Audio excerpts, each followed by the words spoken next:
In today's Your Healthy Family, we're talking more about the Comprehensive Stroke Center designation UCHealth Memorial announced last week. In the coming weeks, I'm going to be talking a lot about this because for our community to get the most out of it, we all need to know the signs of a stroke. And I'll be sharing people's story to do just that, like Ollice Burke. I mean, I feel great. I feel I'm better than most people. In February of 2013, Ollice wasn't feeling so great when he suffered a stroke while playing in an organized basketball game. And while it wasn't the common signs of stroke like slurred speech or facial drooping, he just knew things weren't right. I still remember what it felt like. So it was just, I just got hot.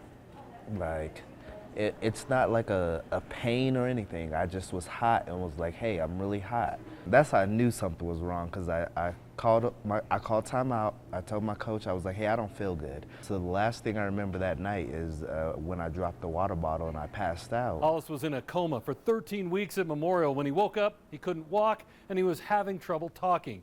He spent nearly 50 days in the hospital, rehabbing, learning how to get back on his feet. I think from the moment I left Memorial Hospital, I kind of knew I was going to get back to normal. I had a whole big group of supporters as well. Me not walking again wasn't going to happen. I personally think the neurologists, the neurosurgeons and everybody here are perfect. Like, they were great. The rehab staff was great. I expected to get back to walking and running. And he did just that and more. Last year, Ollice returned to athletics at a high level, playing semi-pro football as a quarterback and receiver. Getting back on the field, it was nerve-wracking at first, just because I was like, man, like, am I really ready to get back on the field? Now I kind of look at things like, you know, everything can change in a heartbeat, which it really can. But it's one of those things where you should at least know, like, hey, if you're with your friend and they start showing signs of a stroke, immediately call 911. So remember, if you or a loved one is having trouble with